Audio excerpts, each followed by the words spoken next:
Hola, ¿qué tal? Muy buenas noches. Soy Dene Bortigosa de ¿A Poco No? Sean bienvenidos a un miércoles más de miércoles de chicharrón. Hoy estamos con la presencia del doctor Eduardo Casas Hernández. Muchísimas gracias, Eduardo. Buenas noches. Buenas noches. Él nos va a hablar sobre clonación, fotocopias de seres vivos. Esperemos que se vayan uniendo a nuestra transmisión. Aquí los esperamos, compartan por favor y recuerden que si no pueden ver ahorita la transmisión, va a quedar después en YouTube y también en Facebook para que la puedan ver. Me permito presentar al doctor Eduardo Casas. Como ya les dije, él es originario de Saltillo, Coahuila, México. Realizó sus estudios de licenciatura, maestría y doctorado en biología experimental en la Universidad Autónoma Metropolitana, campus Iztapalapa. Ganó la medalla al mérito universitario por los estudios de maestría y doctorado. Es profesor investigador del Departamento de Ciencias de la Salud en la UAM Iztapalapa y colaborador en el Laboratorio de Biología Celular en el proyecto de fertilización en mamíferos. Se especializa en el estudio del proceso de maduración del ovocito de mamíferos y los efectos de agentes genobióticos en dichos procesos. Ahorita le vamos a decir que si nos explica qué es eso. Ha participado en la publicación de 30 artículos de investigación científica en revistas especializadas, 11 capítulos de libros y 2 libros de texto. Ha impartido más de 90 conferencias de divulgación de temas científicos, la mayoría de ellos por invitación de la Academia Mexicana de Ciencias. Él es miembro del Sistema Nacional de Investigadores desde el 2013. Es docente y ha dirigido tesis de licenciatura y de posgrado, donde también da cursos de licenciatura y de posgrado. Obtuvo el premio a la docencia por la UAM Iztapalapa en el 2003 y en el 2006. Cursó el diplomado de divulgación de la ciencia de la UNAM en el 2016 y finalmente es aficionado a la fotografía, a la astronomía, a la geología y a la paleontología. Muchísimas gracias, doctor Eduardo Casas. Bienvenido. Y muchas gracias a el ustedes. espacio es suyo. Bueno, muchas gracias. Y sí, para aclarar mi trabajo en el laboratorio, nos dedicamos justamente a la técnica de fertilización in vitro, que vulgarmente se conoce como niños de probeta, aunque nuestro modelo de estudio es el cerdo. Y en este momento estamos trabajando con esa técnica para estudiar el efecto que tienen compuestos tóxicos en general, a los que estamos expuestos todos los días, para ver qué pasa con el proceso de reproducción, fertilización en particular, ¿sí? Entonces, eso es lo que hacemos. Y muchas de las técnicas que manejamos, o diríamos prácticamente todas las que manejamos, se aplican o se pueden emplear para el proceso de clonación, que es lo que vamos a hablar el día de hoy. Entonces, bueno, voy a compartir la presentación con ustedes. Sí, perfecto, muchas gracias. Bueno, vamos a hablar de la clonación. Me interesa básicamente que quede claro qué es la clonación y eventualmente trataremos de entender para qué la podemos utilizar. Pero vamos a ver, después de la plática, espero que quede claro, que sacar literalmente fotocopias de seres vivos. Sí se está viendo mi presentación, sí, aquí está ya. Entonces, vamos a empezar. En el planeta Tierra existimos una gran diversidad de organismos, animales, plantas, bacterias, etcétera, etcétera. Y cada uno de ellos somos muy distintos unos de otros porque tenemos características y tenemos habilidades y capacidades diferentes. Y esas diferencias están escritas de alguna u otra manera en cada una de nuestras células. Dentro de la célula, específicamente en el núcleo, tenemos el material genético, que es básicamente el DNA famoso, que está compuesto de moléculas conocidas como bases nitrogenadas y son adenina, timina, citosina y guanina, y el orden en que se asocian estas bases me permite hacer que el DNA de cada una de las especies sea diferente a la de cualquiera otra. Pero también en esta cadena de DNA, a lo largo de toda ella, podemos ver pequeños fragmentos conocidos como genes, y cada uno de estos genes va a estar determinando cada una de las características. De manera que aquí en el DNA de cualquier organismo está escrita toda la información genética para hacer a ese organismo diferente de todos los demás. Este DNA tiene la característica de que se va a almacenar dentro de lo que conocemos como cromosomas. Aquí del lado derecho de esta imagen tenemos una fotografía al microscopio con una técnica de tinción particular que me permite ver a los cromosomas de diferentes colores. Si yo a cada uno de estos los recorto y los acomodo por tamaño, por forma y por color, veo que entonces los cromosomas los puedo arreglar de esta manera que veo del lado izquierdo, que se conoce como un cariotipo. En el caso particular de las células humanas, tenemos 46 cromosomas que están asociados en 23 pares. Aquí veríamos, tenemos 2 cromosomas del par número 1, 2 cromosomas del par número 2, y así sucesivamente hasta llegar al par número 22. En todos estos casos, cada uno de los cromosomas es igual en tamaño y forma al otro. Y al final tenemos el último par que se conoce como el par sexual, que puede ser diferente dependiendo justamente de nuestro sexo. Y en este caso yo puedo asegurarles que esta célula a la que le tomé la fotografía corresponde a un individuo del sexo masculino porque tiene un cromosoma X y un cromosoma Y. Y ve la diferencia entre uno y otro. Pero si fuera una hembra, en este caso, tendríamos 2 cromosomas X en particular. Lo interesante aquí es que si yo dijera, vamos a suponer, aunque no es estrictamente cierto, aquí en el cromosoma número 8 dice cómo hacer el color de los ojos de una persona, pues resulta que lo tenemos en este cromosoma del lado izquierdo y también en el cromosoma del lado derecho, porque son prácticamente iguales. Entonces, en este sentido, pareciera que la información genética la tenemos almacenada por duplicado. ¿Cuál es la razón de esta? Lo que ocurre es que cada uno de los cromosomas se van a heredar, uno de ellos de la mamá y otro de ellos del papá, y por eso están por pares, ¿sí? Entonces, en cualquier par, aquí el número 14, uno correspondía a mi papá y otro correspondía a mi mamá. Pero esto justamente me lleva a que la célula tiene que hacer una serie de decisiones muy importantes a lo largo de su vida. Durante la fertilización, donde se van a combinar un óvulo con un espermatozoide específicamente, cada uno de ellos, de estos gametos, el óvulo aporta 23 cromosomas, el espermatozoide aporta 23 cromosomas, y entonces se conjuntan para dar los 46 cromosomas característicos de la especie. De esta manera, yo puedo decir, aquí tendría un espermatozoide de mi papá, donde tiene las características como la forma de su mano, la forma de sus labios o el color de sus ojos, y en el caso del óvulo tendría también información relacionada con esas características. Cuando se da la fecundación, entonces voy a tener una mezcla de las características del papá y la mamá en este óvulo, ahora un huevo fertilizado, y entonces aquí viene la primera decisión muy importante. Yo tengo información que viene del papá e información que viene de la mamá, pero por ejemplo, nunca va a ocurrir, o es extremadamente raro, que el bebé o el nuevo organismo que van a nacer tenga un ojo del color del papá y el otro ojo del color de la mamá. Eso no ocurre de manera normal.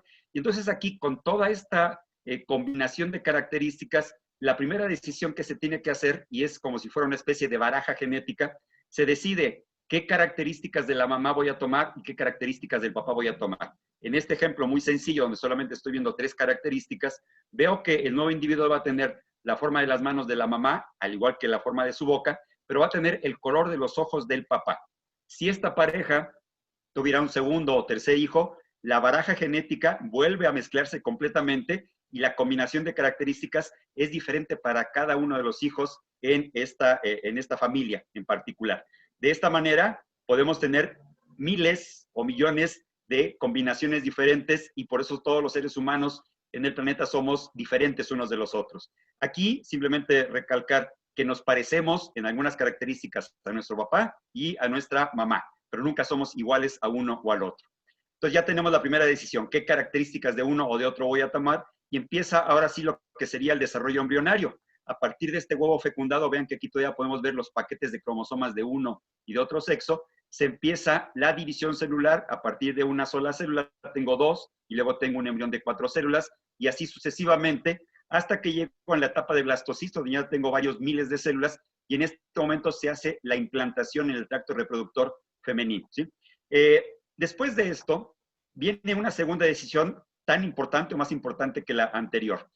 Aquí yo vería que hasta la etapa de la mórula, donde veo que todas las células son exactamente iguales en tamaño y en forma, resulta que cada una de ellas tiene la información genética expresada de manera total. Esto es, cada una de estas células en este momento de la mórula puede expresar cosas que tienen que ver con el corazón o con los pulmones o con el intestino o con los pies, ¿sí? Aquí las células se dice que son totipotenciales porque cualquiera de ellas podría ser cualquiera de todos los tejidos del cuerpo humano.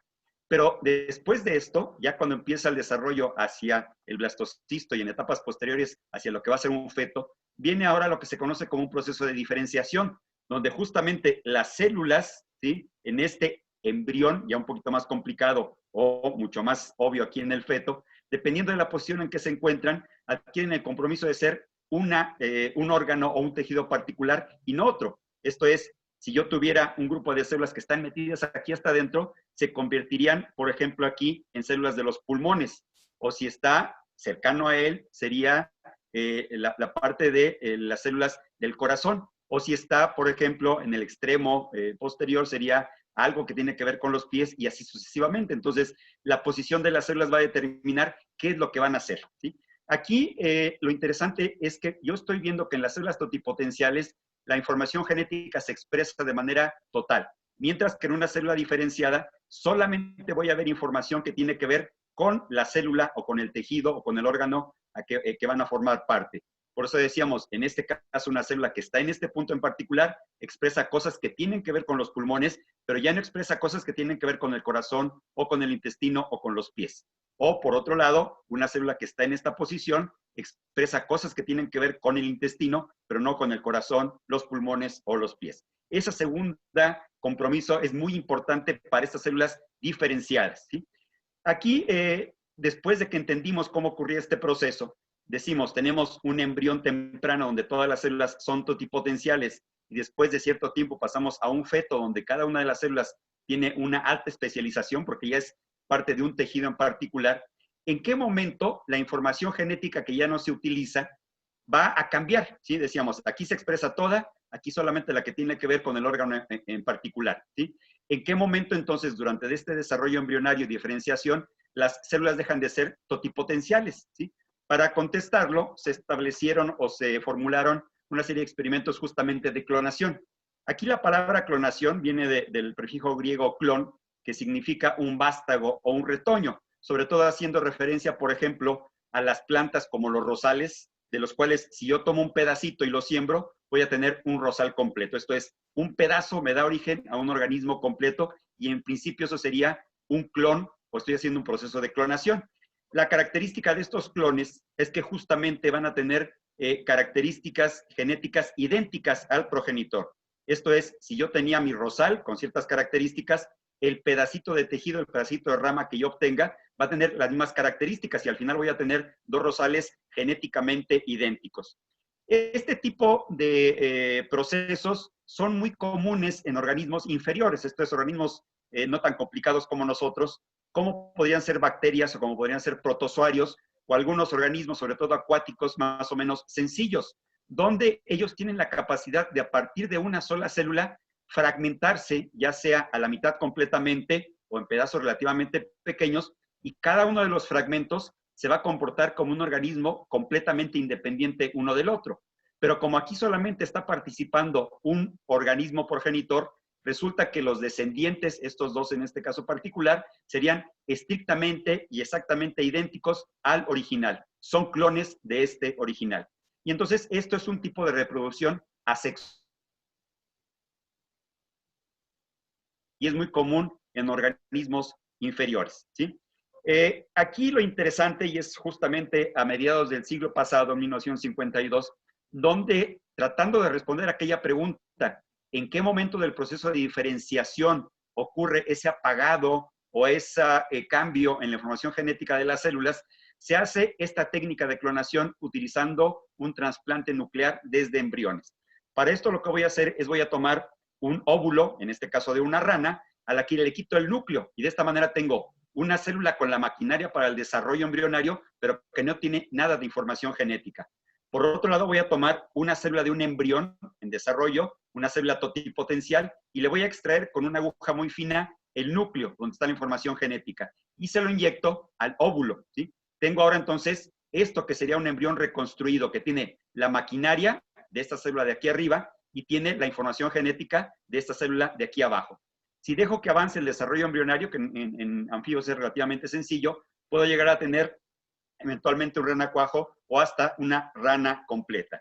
Y esto me está mostrando que en cualquiera de estas células tengo la información para hacer una rana completa. Lo interesante y lo complicado viene cuando lo quiero hacer ahora, no con un embrión, sino con una célula completamente diferenciada como la del intestino.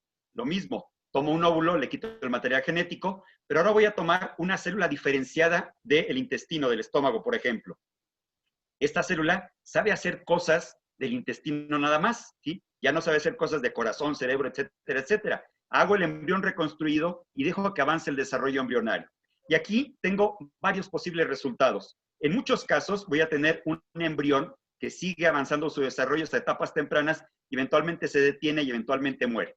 En algunos casos voy a tener el desarrollo hasta un renacuajo completo, ya con sus patas, su cola, etcétera, etcétera, y solamente en unos contados casos voy a tener una rana completa. Pero con estos resultados ya puedo decir entonces qué es lo que le pasa a la información genética que tengo en esta célula diferenciada. Porque la posible respuesta era, la información que no la utilizo, la tiro a la basura. Pero en realidad lo que estoy viendo es que la información que no utilizo solamente la apago de manera selectiva. Porque lo que estoy viendo en este experimento, sobre todo cuando llego hasta una rana completa, es que aun cuando la célula sea de intestino, se acuerda de cómo hacer las cosas relacionadas con el cerebro, con las patas y con el resto del organismo. Esto es, en cualquier célula de un organismo adulto, tengo toda la información genética, aunque mucha de ella está apagada porque no la utilizo para las funciones características de ese órgano o de ese tejido, ¿sí? Se probó con muchos animales de laboratorio y siempre funcionaba con embriones temprados, pero no con células diferenciadas. Y solamente con anfibios, ranas y sapos se lograron tener algunos organismos adultos, ¿sí? Entonces, lo difícil aquí es despertar a todos los genes para que vuelvan a comportarse como si fuera una célula embrionaria. Con el paso del tiempo, muchas décadas después, en 1996, nace la oveja Dolly, que es el primer mamífero clonado. Esto es un animal bastante complicado, mucho más complicado inclusive que un anfibio, del cual se pudo tomar una célula del cuerpo y hacer un clon de esta oveja. En 1997 se anuncia a la comunidad científica su nacimiento, y aquí tenemos rápidamente la metodología que se utilizó. Se van a utilizar de entrada 3 ovejas. Una de ellas que me va a dar una célula especializada, en este caso, por razones prácticas, una célula de glándula mamaria. Por otro lado, voy a tener una oveja de razas diferentes, vean, tiene diferente tipo de orejas y color de orejas, y aquí lo que voy a hacer es nuevamente quitar la información genética. Tengo la maquinaria y acá voy a tener la información genética. Aquí no la inyecto a través de una aguja, sino lo que hago es una electrofusión junto a las 2 células, una con información, otra sin información, y con el choque eléctrico se conjuntan y me da el embrión reconstruido. Dejo que avance el desarrollo embrionario hasta la etapa de morulado blastocisto y lo tengo que implantar en una tercera oveja, porque el embrión de mamífero es muy complicado y no lo puedo seguir en un tubo de ensayo.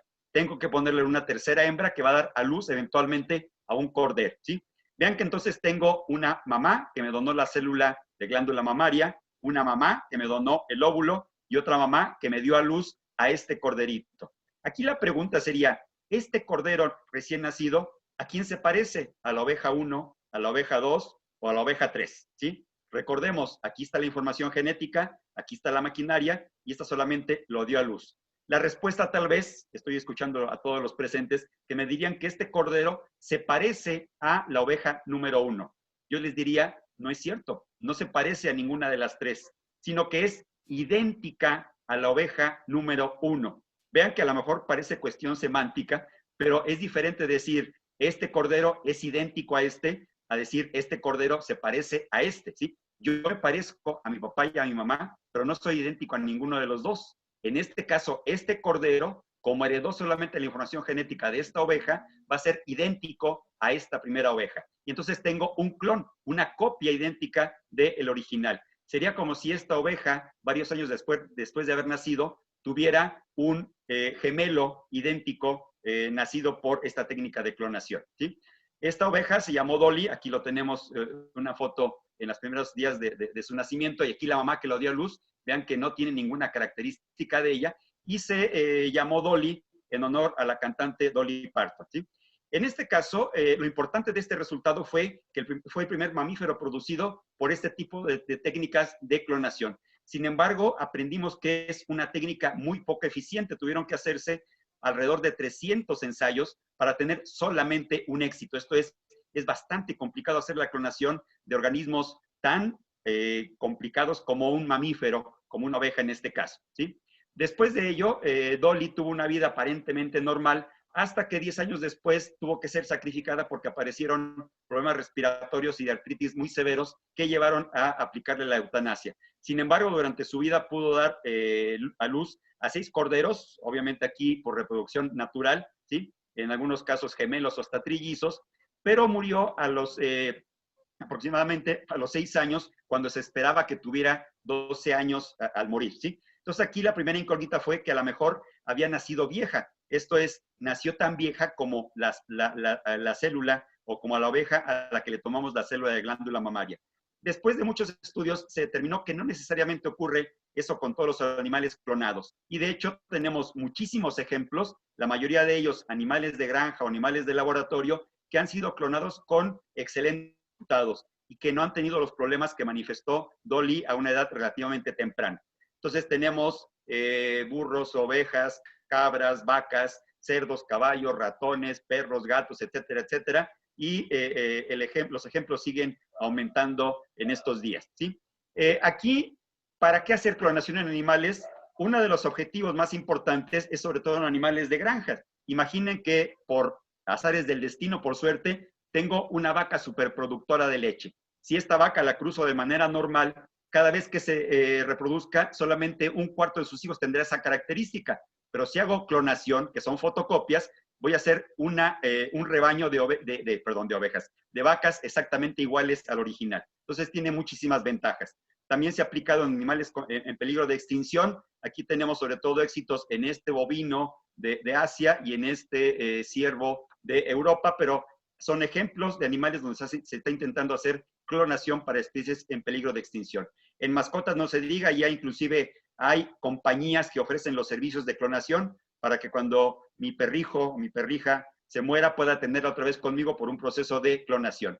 Tenemos perros y tenemos gatos, y aquí es interesante el gato porque vean, este es el gato recién nacido, este es el original y entonces esta sería la copia. Pero vean que cuando crece el animal no es estrictamente idéntico, aquí vemos que inclusive la coloración es diferente, porque en el caso de las gatas hay un patrón de coloración que es muy característico de cada individuo, ¿sí?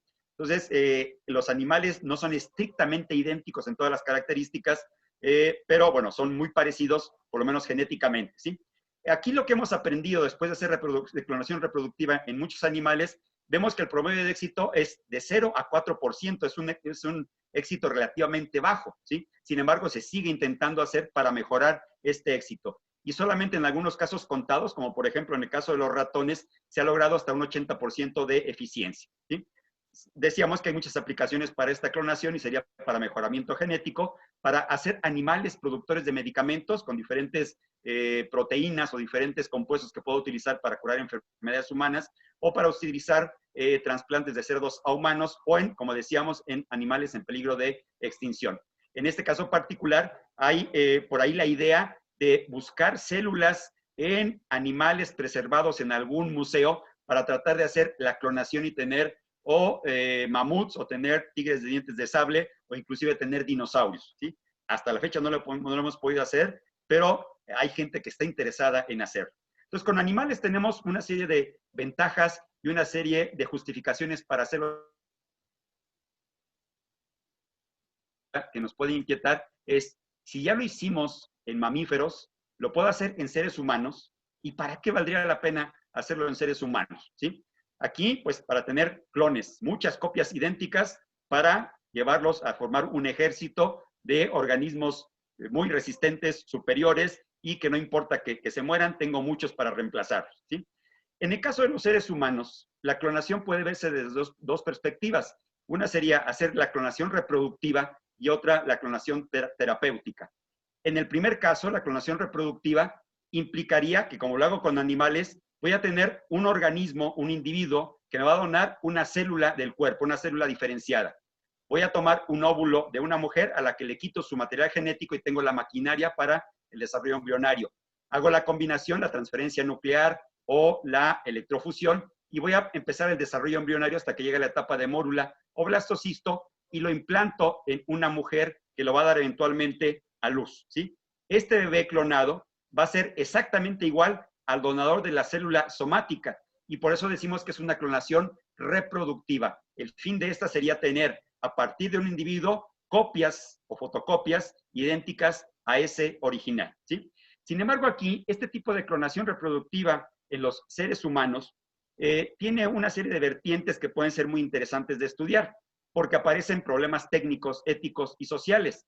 En el caso de los problemas técnicos, es que no tenemos la garantía de que voy a poder hacer una clonación reproductiva en humanos con un porcentaje de éxito muy alto. Decíamos, en el caso de Dolly se tuvieron que hacer 300 experimentos para tener una oveja. Me voy a arriesgar a hacer 300, 400, 500 o 1000 experimentos con humanos para tener un solo resultado exitoso, ¿sí? Eso no sería de ninguna manera ético, ¿sí? Y entonces, no es una opción hacer clonación reproductiva en seres humanos. Además, aquí aparecería un problema ético también muy importante. ¿A quién voy a clonar? ¿Quién va a decidir quién se puede clonar y quién no? Y aquí esta persona se está preguntando, ¿a quién voy a clonar? ¿A Albert Einstein o Adolfo Hitler? Suponiendo que tuviéramos material genético de ellos para hacer este proceso de clonación. Depende a quién le pregunte, me dirán o una persona u otra persona. A lo mejor los que me están escuchando, la mayoría habrían votado por clonar a Albert Einstein, porque de esta manera yo diría, voy a tener un ejército de Einsteins y a uno de ellos lo dedico a resolver los problemas de física que quedaron pendientes al original. A otro lo voy a dedicar a la pintura, por ejemplo, y va a ser un gran pintor por su gran capacidad cerebral que suponemos que tenía Albert Einstein, y a lo mejor alguno de ellos lo dedico a ser presidente de México para que resuelva algunos de los problemas que tenemos actualmente. Pero entonces, si yo le pregunto lo mismo a ustedes y les digo, vamos a clonar a Adolfo Hitler, la mayoría me dirían no y se opondrían. Pero si yo esta pregunta la hago dando esta plática en Alemania en este momento ante un grupo neonazi, todos me van a decir que sí, clonemos a Adolfo Hitler porque lo queremos como nuestro líder. Entonces, vean, aquí el problema más importante es a quién y por qué tendríamos que clonar a una persona o a otra. Pero también llegaríamos, si pudiéramos hacer esto, a problemas sociales importantes, porque entonces llegaríamos tal vez al caso de decir, voy a clonar a un montón de seres humanos para dedicarlos a labores tipo esclavitud, ¿sí? Que nadie quiere hacer. Y entonces teníamos un poco la imagen que veíamos hace un momento, donde tengo un ejército de clones, ¿sí? Que no importa que sean sacrificados porque todos son iguales y tengo repuesto para todos ellos. Entonces, vean, todos estos problemas están asociados con la clonación reproductiva en los seres humanos. Yo les puedo garantizar que en este momento no tenemos la técnica para hacer clonación reproductiva en seres humanos y que de hecho prácticamente nadie en el mundo tendría el interés de hacerlo, ¿sí? Por los problemas éticos y sociales que eso acarrearía. Entonces, clonación reproductiva en humanos no se busca y no se pretende hacer en el mediano y en el largo plazo. Pero nos queda la clonación terapéutica, ¿sí? Nuevamente, la hacemos de la misma manera. Tengo un donador, en este caso de la célula somática, con la información genética, lo conjunto con un óvulo al que le quité su núcleo y empiezo el desarrollo embrionario. Pero aquí no lo voy a llevar a implantar a una mujer para que dé a luz a un ser humano, sino aquí me voy a quedar en etapas tempranas de desarrollo, en una etapa de mórula, donde si nos recordamos, cada una de estas células es una célula totipotencial. Esto es, cualquiera de todas ellas se podría dirigir a ser un tipo de célula u otro tipo de célula en el organismo de un adulto. Yo puedo tomar alguna de estas células, llevarla a un tubo de ensayo, a una caja de Petri, y con nutrientes especiales podría hacer que estas células se transformaran, por ejemplo, en células sanguíneas. O puede transformarse en células musculares o nerviosas o del hígado. Y estas células las podría utilizar para injertarlas o trasplantarlas en una persona enferma que tuviera necesidad de este tipo de células.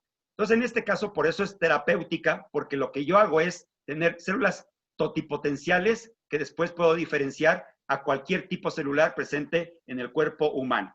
En este caso, otra ventaja de las células totipotenciales obtenidas de esta manera, que también se conocen como células troncales y que están, diríamos, de moda actualmente, que se producen por clonación y tienen, entre otras ventajas, que pueden crecer indefinidamente. Esto es, yo tengo una célula troncal y la puedo crecer una y otra vez en un tubo de ensayo e inclusive puedo almacenarlas congeladas y cuando las necesite las despierto y ahora sí, voy a hacer una diferenciación de ellas para curar diferentes enfermedades degenerativas como diabetes, artritis, SIDA, infarto, lesiones del sistema nervioso, Parkinson, Alzheimer o algunos tipos de cáncer, ¿sí?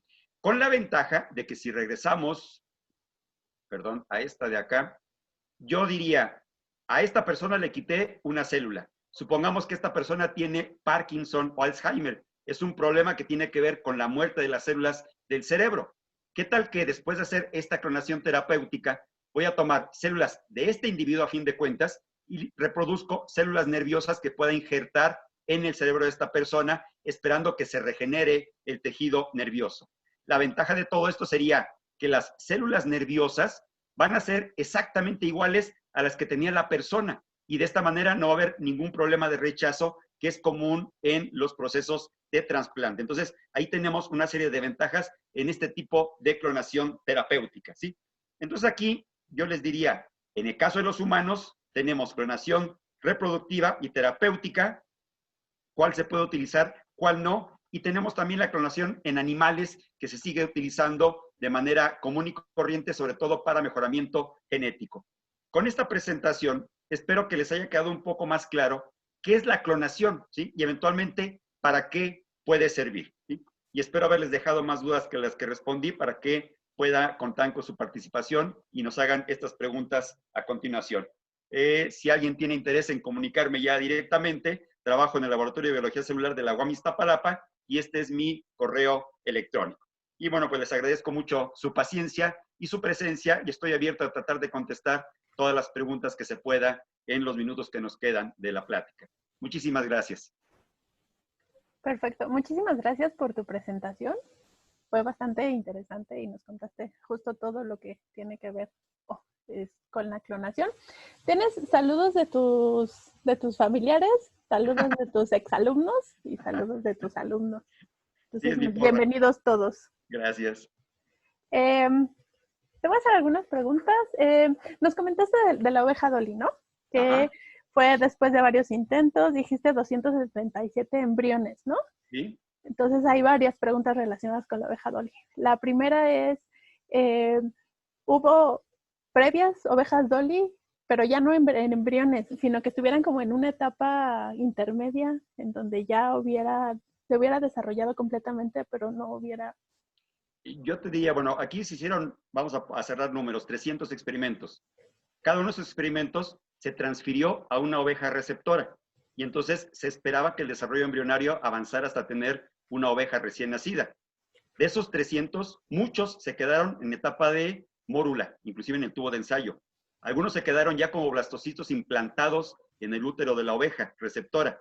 Algunos se quedaron como fetos en la oveja, ¿sí? No, se abortaron eventualmente porque murieron y muy pocos nacieron. Yo te diría que alrededor de 5 o 6 llegaron a nacer, pero de esos solamente Dolly sobrevivió hasta la edad adulta y estos que nacieron aún en estas condiciones murieron a los pocos días. Entonces diríamos que de los 300 solamente Dolly llegó a la edad adulta y los 299 restantes se quedaron en el camino entre la etapa de mórula y la etapa de recién nacido. ¿Sí? Y entonces muestra justamente lo ineficiente que es la clonación en este caso y en la mayoría de los ejemplos que pusimos en animales. Ok. Otra pregunta relacionada con la oveja Dolly. Tú hablaste que murió relativamente joven, ¿no?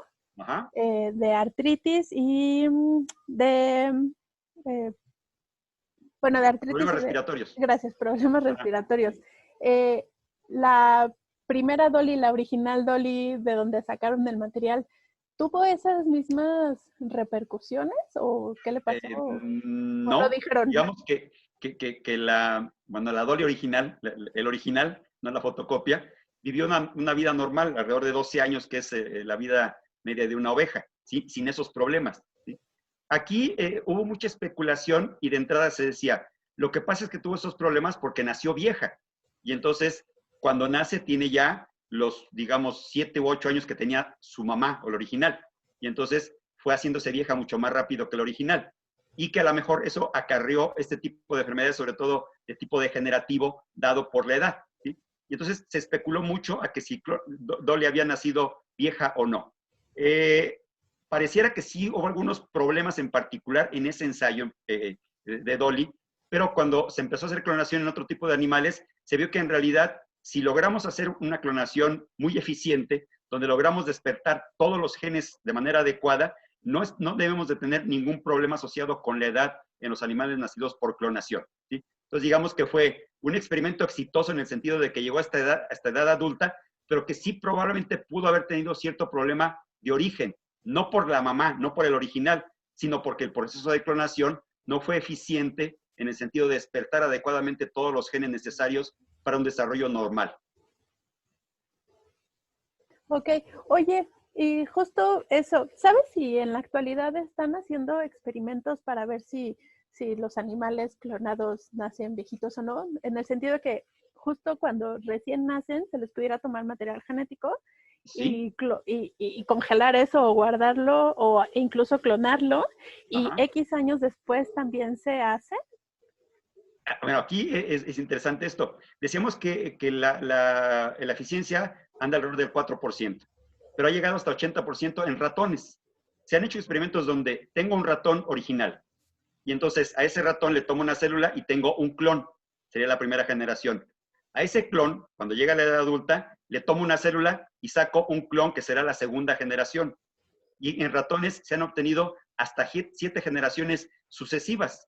Y todos los ratones nacidos, la clonación en ratones es muy eficiente, nacen de manera normal, no tienen problemas asociados con la edad, ¿sí?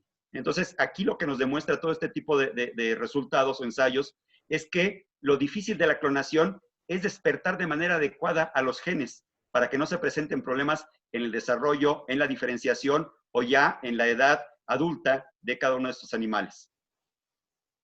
Ok, ok, perfecto. Entonces sí han hecho varios Sí, experimentos. se sigue trabajando mucho, ¿sí? Ujú. Hay un montón de preguntas. ¿A poco no? De todos modos, síganlas haciendo. Y también tenemos preguntas en las otras dos páginas en donde estamos compartiendo esto, que es la página de la MAT y también la página de Ciencias TV. Entonces, en un momento vamos a ir a las preguntas de por allá.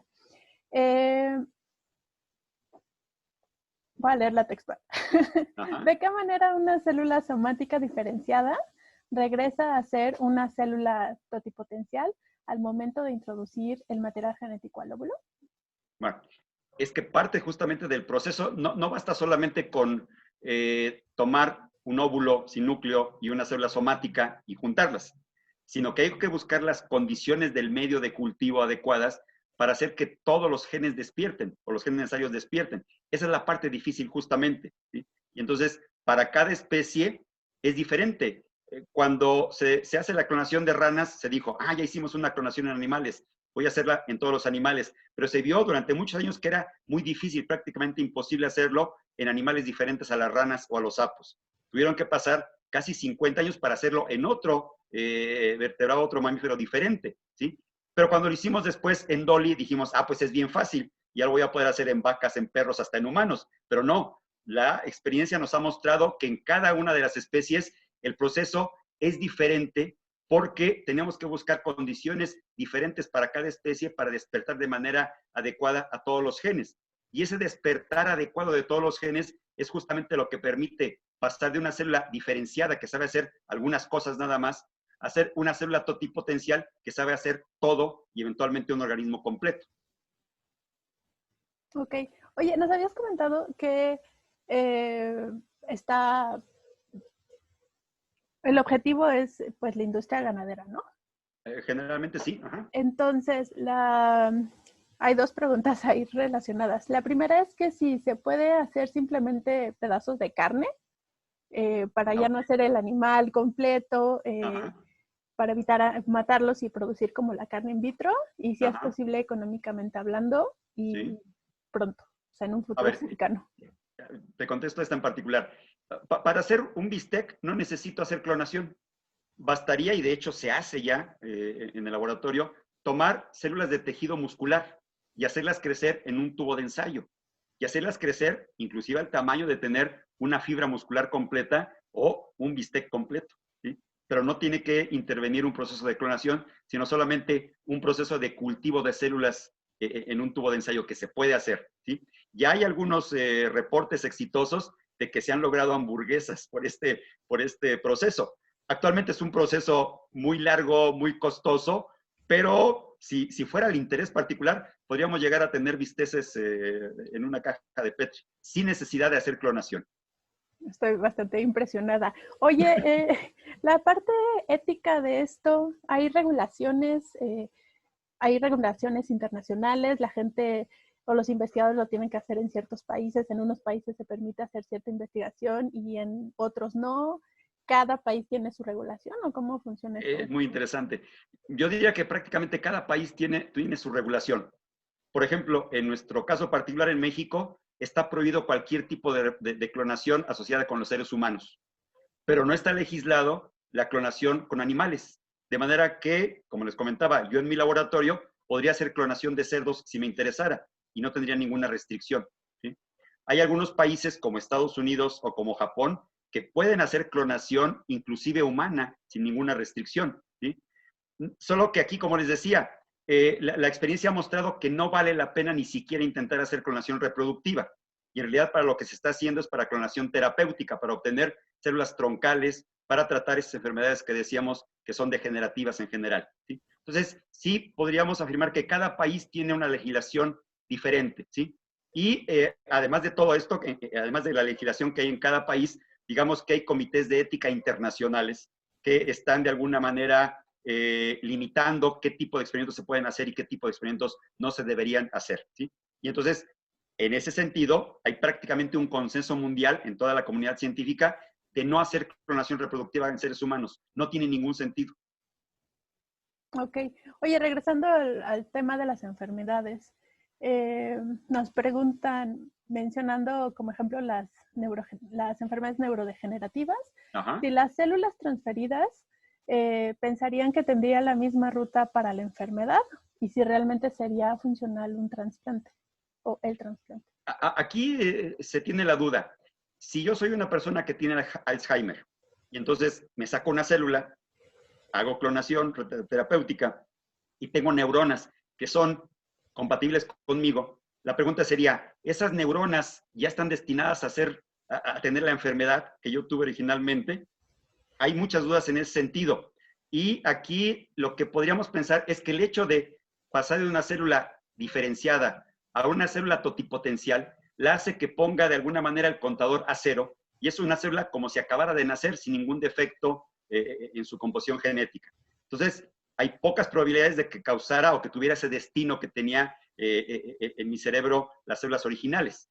Pero también aquí algo que se está buscando es tener células troncales, por ejemplo, mías, y las congelo, y lo que yo voy a hacer con esas células troncales es diferenciarlas para transferirlas o trasplantarlas a otra persona diferente. Esto es tener bancos de células troncales que se puedan pasar a organismos o individuos compatibles. Entonces, no tienen que ser necesariamente las mías. O sea que podría existir un banco de Sí, de células. hecho, probablemente habrán escuchado por ahí que hay bancos de células de cordón umbilical. Exacto. En el cordón umbilical hay una gran cantidad de células troncales todavía. Y entonces se vende la idea, no está 100% comprobado, de que tú puedes congelar esas células y si tu hijo en un futuro tiene algún problema donde se pudieran utilizar esas células diferenciándolas a alguna que necesite, podríamos lograrlo, ¿sí? Pero lo que ocurre aquí muchas veces es que las células se quedan guardadas durante 40, 50 años y nunca se necesitan. Entonces, en realidad, es un banco de células troncales que se pueden utilizar en diferentes personas. Ok. Siguiendo todavía con las enfermedades, o más bien con los órganos, ¿se ha, eh, ¿se ha intentado clonar un órgano como un corazón o pasa lo mismo que con el bistec y las células musculares? ¿O nada que ver? No, es difícil, a ver, porque pensemos aquí, yo quiero clonar un corazón funcional que tenga venas, arterias, músculo, etcétera, etcétera. Pero recordemos, durante la diferenciación, cuando tenemos una etapa de mórula, que todas las células son idénticas y totipotenciales, va avanzando el desarrollo y en algún momento por la posición se comprometen a hacer o pies o cabeza o corazón, ¿sí? Y entonces ahí es muy importante que la célula que está en cierto lugar va a tener comunicación con otras células y con otros tejidos para comprometerse a hacer un órgano en particular. Esto es, si yo quisiera hacer un corazón por clonación, en realidad tendría que hacer la clonación del organismo completo, porque para hacer un corazón necesito los pulmones que estén juntos, que esté el estómago junto, que esté el intestino junto. Entonces, a fin de cuentas, terminaría siendo una clonación de un individuo completo y a ese le tomo el corazón, lo cual no sería ético. Lo que se ha hecho, y con bastante éxito, es tomar, por ejemplo, el corazón de un cadáver humano, ¿sí? Por un tratamiento químico, por un tratamiento enzimático, quito todas las células que tiene y me quedo solamente con una serie de fibras que hagan de cuenta que es como si fuera un corazón vacío, donde hay una serie de fibras que parecen un corazón desde afuera, y esas fibras, que son solamente proteínas, yo las incubo en un recipiente que tiene células troncales diferenciándose hacia células de músculo cardíaco. Las células van a subirse a ese andamio o a esa estructura y van a empezar a formar las estructuras del corazón, ¿sí? Entonces, no es estrictamente una clonación, sino es hacer la diferenciación de células troncales en un lugar particular, que sería en este caso el andamio que obtuve de ese corazón cadavérico, ¿sí? Entonces, son estrategias diferentes. Clonar un organismo, un órgano por sí solo no se puede hacer. Necesitaríamos el organismo completo. Pero sí podía utilizar células troncales para reparar algunos tejidos o eventualmente para tratar de hacer algún órgano in vitro. Sí, me recordó de la película de La Isla, ¿no? En donde Ajá. hacen a todas estas personas y luego ya nada más le quitan lo que necesitan. Justamente, ¿por qué tuvieron que hacer eso? Porque no podían clonar un corazón o no podían clonar unos pulmones. Tenían que clonar al organismo completo y tenerlo literalmente guardado o en el refrigerador o en la isla, y cuando lo necesitábamos, le sacábamos la refacción, ¿sí? Lo cual no es ético para nada. Sí. Oye, relacionado de nuevo con los órganos, hemos visto que existen estas computadoras, perdón, impresoras 3D, ¿no? Ajá. Pero ya para algún tipo de estructuras para los seres humanos. Ajá. ¿Es lo mismo que clonar? ¿Estas impresoras 3D hacen lo mismo o es un proceso diferente? Sería como lo que te platicaba hace rato. Tengo un andamio y a ese andamio lo que voy a tener que hacer es poner células de cierto tipo en cada lugar particular. Entonces, lo que va a hacer la impresora, así como una impresora en papel toma tinta roja y tinta azul, tinta verde, ¿sí? Lo que hacen esas impresoras es tomar células de vasos sanguíneos, células de músculo, células de cartílago, y las van poniendo en las capas y en los lugares adecuados, ¿sí? Eso es una opción que se ve bastante viable y lo vamos a tener, yo diría, en algunos años, tal vez, ¿sí? Hacer órganos utilizando impresión en 3D con células especializadas, ya sea tomadas de un tejido normal, ¿sí? O células especializadas producidas por un proceso de diferenciación in vitro a partir de células troncales. Pero no sería entonces estrictamente clonación. Sí, exacto. Vamos a pasar a las preguntas de la clonación de animales extintos. Ajá. ¿Se podría clonar un dinosaurio? Ay, mira mi lagrimita. Soy muy aficionado a los dinosaurios y yo sería el más feliz del mundo si se pudiera hacer la clonación. ¿Pero qué necesito para hacer una clonación? Una célula con el núcleo íntegro, ¿sí? Con toda su información genética. ¿Tengo una célula de ese tipo que venga de un dinosaurio? No. En los dinosaurios, que murieron hace 65 millones de años en el mejor de los casos, su material genético, sus tejidos están prácticamente degradados, no tengo nada, ¿sí? Se han logrado rescatar pequeños pedazos de proteínas, pequeños pedazos, cadenas insignificantemente pequeñas de DNA, pero necesito mucho más para poder hacer un dinosaurio, porque necesitaría toda la información genética completa del dinosaurio para intentar hacer la clonación. Aquí tal vez, como decía Jurassic Park, hago la clonación utilizando un óvulo de rana y tomo parches de la rana, y entonces tengo un dinosaurio rana, que es algo ilógico. Pero bueno, yo necesito en principio todo el material genético de un organismo extinto para poder hacer esa clonación. Donde se ha intentado hacer, y hay gente que lo está haciendo muy en serio, es con mamuts, ¿sí? Porque resulta que en Siberia sobre todo tenemos enterrados en una capa de hielo permanente a mamuts prácticamente íntegros, ¿sí? Tan íntegros que muchas veces los cazadores que andan por ahí encuentran un pedazo de mamut congelado y como sacarlo del refrigerador lo cocinan y se lo comen, ¿sí? Porque todavía tiene la estructura muscular, todavía tiene la estructura inclusive celular, ¿sí? Y se han encontrado células con un grado de conservación bastante alto. Sin embargo, no se ha tenido la fortuna, digamos, de tener un núcleo de una célula de mamut completamente íntegra para tratar de hacer una clonación. Okay, Entonces, necesito para hacer clonación de un animal extinto una célula íntegra. Entonces, potencialmente se podría clonar animales extintos recientemente. O sea, Sí, sí. oye, con el tema de la vaquita marina, que es un animal que casi está extinto porque ya queda una población súper pequeñita, ¿sabes si se está haciendo algo? Con la vaquita marina especial, no. En esta diapositiva donde presentaba varios ejemplos, tenía, por ejemplo, un chita o tenía un oso panda. En esos casos, en particular en chitas y en osos pandas, como son animales en peligro de extinción, ya hay programas gubernamentales o internacionales para tratar de hacer clonación con ellos, pero no se ha tenido el éxito suficiente. Para estos casos, donde sí tenemos un éxito que podemos decir o podemos cacarear literalmente, ha sido un bovino que teníamos al centro, que era un bovino salvaje de Asia que se llama War, que se ha podido clonar de manera muy eficiente y está en peligro de extinción. Entonces, gracias a estos programas empieza a aumentar, por lo menos con animales cautivos, el número de ejemplares, ¿sí?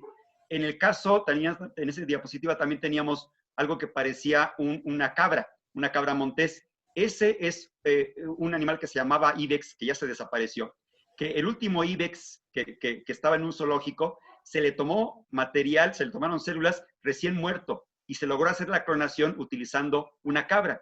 Sin embargo, ese único ensayo que se hizo, nació el ibex, pero murió a las pocas semanas del nacimiento, ¿sí? Entonces, tendríamos que ver si en el ibex, que se logró congelar su material genético, pudiéramos repetir esa clonación para tratar de revivirlo estrictamente. Pero sí, mientras menos tiempo tenga de haberse extinguido el animal, más probabilidades de éxito tengo en una posible clonación, que resulta además muy difícil, extremadamente difícil. Claro. Entonces nos preguntaban que si había consecuencias negativas para el medio ambiente de revivir estos animales extintos, pero pues mientras no se pueda, no va a haber consecuencias negativas. Igual, yo creo que valdría la pena pensarlo, ¿no? Porque ¿qué tal que lo hacemos? ¿Sí? ¿Qué pasaría? Y lo poníamos también en una diapositiva. Si tuviéramos un bosque con mamuts o un bosque con dinosaurios. Estamos, primero, no están en sus condiciones adecuadas, no están en un ecosistema al cual estaban acostumbrados. La probabilidad de que sobrevivan es relativamente baja. Pero además, por su simple presencia, por sola presencia, seguramente van a empezar a establecer una competencia con los organismos locales y va a haber un desbalanceo importante en el ecosistema. Entonces habría que preguntarse si pudiéramos hacerlo, ¿valdría la pena hacerlo o no? Claro. Bueno, un dinosaurio valdría la pena. Oye, Sí, yo también voto por él. si nos acercamos al final, Sí. seguimos con las preguntas de Ciencias TV. Nos habías hablado sobre los problemas éticos de la clonación en personas, pero que a lo mejor valdría la pena clonar a estas eminencias o genios o personas que cada cultura o cada grupo, cada civilización considere importantes, ¿no? Pero la pregunta que nos hacen es, si nosotros clonáramos a una persona, como lo mencionaste, por ejemplo, Einstein, que tenía una capacidad cerebral diferente, todas las cosas que él había vivido no habían influido de tal forma para que pudiera hacer lo que hizo, y entonces a lo mejor tendríamos un Einstein diferente, ¿no? Sí, así es. Sí, y bueno, esta plática a veces la hago un poquito más larga y abundo un poco sobre ese aspecto, y nos ponemos de acuerdo en todo el mundo y decimos, vamos a clonar a Einstein, y tenemos aquí una célula, pudimos conseguirla en algún lugar. Hago la clonación. Con humanos tenemos una pequeña diferencia con respecto a los animales que hace que la clonación reproductiva no tenga ningún éxito probable, ¿sí? Porque los humanos, a diferencia de los animales, además de tener una herencia genética, en mis genes está escrito cómo voy a ser, ¿sí? Qué tamaño voy a tener, qué color de ojos, etcétera, etcétera. Los seres humanos también tenemos una herencia cultural, ¿sí? Muy importante y que a veces pesa mucho más que la herencia genética, ¿sí? Esto es, yo, por ejemplo, mi genética dice, tú cuando tengas 15 años ya no vas a ver y necesitas anteojos, ¿sí? ¿Qué es lo que hago? Me pongo anteojos. La herencia cultural me dice, ponte anteojos para seguir sobreviviendo, ¿sí? Entonces, si yo quisiera tener una copia idéntica, tendría que repetir el día a día de todo lo que vivió esa persona para tratar de tener algo idéntico al original. Entonces, con Einstein, supongamos, sabemos que Albert Einstein era un mal estudiante, al menos es lo que dice la leyenda. ¿Qué tal que yo clono a un Einstein? Tendría que repetir día a día su vida exactamente, porque aquí hay una anécdota que no sé si sea cierta, pero nadie me lo puede desmentir. Einstein, cuando era pequeño, no era tonto, no era mal estudiante porque era tonto, sino era muy distraído. Iba caminando, no había una piedra y se tropezó y se cayó. Y en ese momento que se cae, dice, me caí con una piedra, me voy a volver más observador. Y ese pequeño detalle que puede resultar tan tonto, a lo mejor fue lo que hizo que tuviera esa capacidad que no tiene mucha gente, ¿sí? Y si eso fue cierto o no, pues si fue cierto, tengo que reproducirlo en el Albert Einstein clonado. Pero como no lo sé, ¿qué es lo que voy a repetir de su existencia? Porque recordemos, humanos, herencia genética y herencia cultural que tenemos o adquirimos día a día. ¿Sí? Entonces, nunca vamos a tener un humano que sea una copia idéntica a un original. Muchas gracias. Nos quedan algunas preguntas en el tintero, pero muy poco tiempo, entonces voy a hacer la última pregunta. Ajá. Que es de alguien que ha estado súper participativo, ¿no? Entonces, a leer el textual. Pregunta hipotética y algo descabellada. ¿Qué consecuencias tendría una población de seres vivos clonados? Es decir, si hipotéticamente crecieran y se reproducieran en un grupo de clones, macho y hembra, durante algún periodo. ¿Sería una población habitual o tendría algún rasgo en particular? O sea, estamos hablando de 2 clones que se han clonado por siempre y que solo son clones. Bueno, aquí tenemos un ejemplo, no tenemos que hacer el experimento. Los chitas, por ejemplo, han llegado al punto donde hay una cruza entre familiares muy intensa y resulta que, a pesar de que no son clones uno de los otros, la información genética es prácticamente idéntica en todos. Algo parecido a lo que ocurre con los animales de laboratorio, los ratones y los conejos. Por eso son animales de laboratorio, porque son prácticamente genéticamente idénticos unos con otros. No por clonación, sino por esta reproducción selectiva que hace que se reproduzcan entre parientes y de esta manera se están conservando cierto tipo de genes o de características. En ambos casos, en chitas o en ratones de laboratorio, yo tengo animales exactamente, bueno, estrictamente o altamente parecidos. Si los chitas ahorita viven en un ambiente con ciertas características de temperatura, humedad, y al día de mañana viene un cataclismo que hace que cambien las condiciones de clima y humedad, si se muere uno, se mueren todos. ¿Sí? Entonces, es uno de los riesgos justamente muy, muy grandes de tener un grupo de animales clonados. Y esa es una de las críticas más importantes que se hace justamente a utilizar la clonación para animales en peligro de extinción, porque caeríamos justamente en el problema de tener comunidades que son prácticamente idénticos unos con otros y ante alguna alteración en el ecosistema, si muere uno o enferma uno, todos los demás automáticamente van a sufrir el mismo destino. Claro que ese es el problema de las granjas, ¿no? También Exactamente. que las de camarón se muere uno y 2 días Exactamente, después porque se son pierden todas las prácticamente idénticos, toneladas. ¿no? Ajá, sí. Perfecto. Creo que nos da tiempo de una más. A ver. ¿Por qué no crear un banco de datos como el de las semillas, pero de genes? Me parece que sí existe un banco así, ¿no? Pero no sé si sea de carácter internacional o solo de un país. Bueno, sabemos que hay un banco de semillas y hay varios bancos en todo el mundo.